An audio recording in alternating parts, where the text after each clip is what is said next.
Hi everyone, I'm Andrea from Sunnyside Healing Arts in Toronto, and today I'm talking about boundaries based on a question that was left on my social media.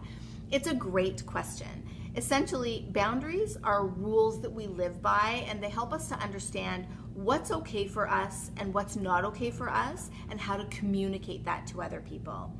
So this is something that we spend an awful lot of time thinking about, conceptualizing, working on, and learning how to implement, practicing how to implement when we're in therapy.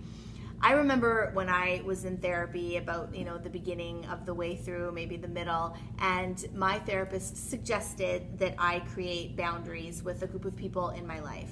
And I was pretty terrified when I heard that. I thought that he meant that I should build a wall between myself and that group of people, or that I should stop talking to them, not have them in my life, completely, end the relationship. I took it quite literally. I was wrong. That's not what a boundary is.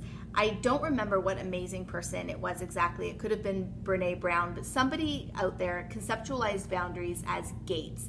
And I really think that's an amazing conceptualization. It's really helpful for me, and this is how I talk about them in therapy. Gates that let us know what's okay and what's not okay. So when we're interacting this way, or a situation or circumstance is this way, and I feel safe and secure and that it's respectful and comfortable, I'm available to you this way. But when it's less safe, when it's not comfortable, when it's not respectful, I am not available to you. If it's not healthy, I'm not available to you. When we're able to express this, demonstrate this to other people, that is what a healthy, strong, clear boundary is. I'll give you an example of this from my personal life. One of the first times that I really set a healthy, strong, clear boundary, I had been in a volunteer group, which I still am involved with, and I had been overcommitting myself in terms of what I was participating in.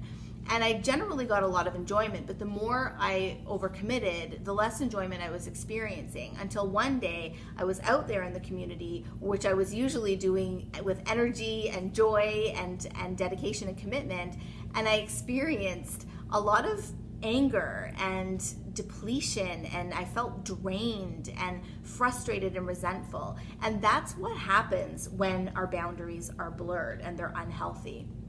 So I thought about it, and I realized that I had been overcommitting myself, and I didn't have as much time and energy to be able to participate as much as I had been. But the reason that I was overcommitting was because I wanted to be perceived favorably. I wanted them to like me, and I was afraid that if I said no, that they wouldn't. I thought that they would think that I was lazy or mean or rude or, totally uncommitted and not wanting to be participant. And that was also wrong. So what I decided to do was that this was an opportunity for me to make a change. And so with confidence and awareness and assertion, I was able to let them know the next time an opportunity came up that I wasn't going to be able to participate. And guess what happened? It was okay. They were totally fine with it. They were very gracious and respectful, and it was absolutely okay. And so all of that worrying and all of the painful emotion that I was holding on to, and all the energetic drain and all that kind of stuff, had been totally useless.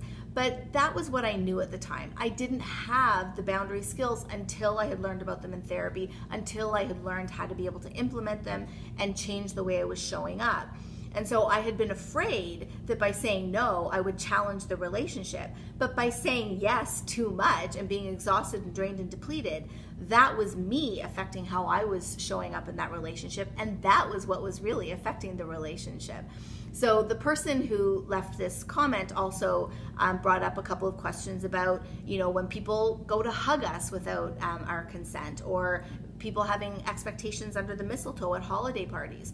Those are both excellent examples of physical boundaries, and it's our responsibility and right to be able to let people know how we can be available to them in a physical way, and what kind of way we're able to interact with them. that we can do this. We have the right to do this. The person who left this comment has known me for a really long time and has known that for the first 20 or so years that we knew each other, I never had these skills. This is something that I've only been able to implement more recently, and I hope that this person would realize that I've been able to change the way I've shown up and maybe become a little bit of a healthier friend in the meantime. So I hope that this is helpful and motivational and inspirational, and if you have any more questions, please leave a comment. All the best.